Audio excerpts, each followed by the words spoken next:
मुंबई विद्यापीठाच्या कथित TY.BCom अंतिम सत्राच्या पेपरफुटी प्रकरणात CID चौकशीची मागणी करत आज अखिल भारतीय विद्यार्थी परिषद अर्थात ABVP ने फोर्ट येथील कुलगुरू कार्यालयाबाहेर जोरदार आंदोलन केले।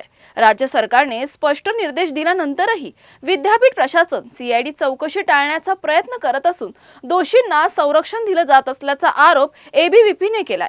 लवकरात लवकर CID चौकशी सुरू करून संबंधितांवर कठोर कारवाई करण्यात यावी, अन्यथा राज्यभर तीव्र आंदोलन छेडण्यात येईल असा इशाराही ABVP ने दिला आहे।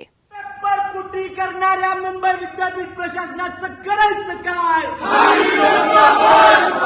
पेपरफुटी करणाऱ्या मुंबई विद्यापीठ प्रशासनाचं करायचं काय? भारत माता की जय! Students power! शिक्षण आमच्या हक्काचं नाही, शिक्षण आमच्या हक्काचं नाही।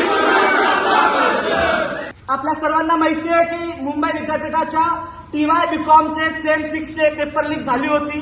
त्या पेपर लीक नंतर कुठेतरी 3-4 थातुरमातुर कर्मचाऱ्यांवर कुठेतरी कारवाई करण्याचं काम मुंबई विद्यापीठ प्रशासनाने केलं, पण त्या 3-4 कर्मचाऱ्यांच्या पलीकडे जाऊन कोणत्या सेंटरवरनं ती पेपरफुटी झाली, ज्या अधिकाऱ्यांची जबाबदारी त्या सेंटरवर पेपरफुटी होणार नाही असं बघणं होतं, त्या सेंटरच्या चीफ कोऑर्डिनेटरवर कोणतीच कारवाई मुंबई विद्यापीठाने केली नाही किंवा त्या संबंधित कुठली CID चौकशी असेल, या संबंधित SIT चौकशीची मागणी विद्यार्थी परिषदेने केली होती किंवा कुठली तरी CID चौकशी करावी अशी विद्यार्थी परिषदेने मागणी केली होती, ते विद्यापीठ प्रशासनाने केलं नाही। आणि याच्यानंतरही विधान परिषदेमध्ये जेव्हा मुंबई विद्यापीठाच्या पेपर लीक प्रकरणामध्ये तिथे चर्चा केली गेली आणि त्या चर्चेअंती माननीय उच्च शिक्षण मंत्री महोदयांनी सांगितलं की आम्ही सूचना देऊ, आम्ही मुंबई विद्यापीठाला सूचना देऊ की या पेपर लीक प्रकरणामध्ये तुम्ही CID चौकशी गठीत करावी अशी।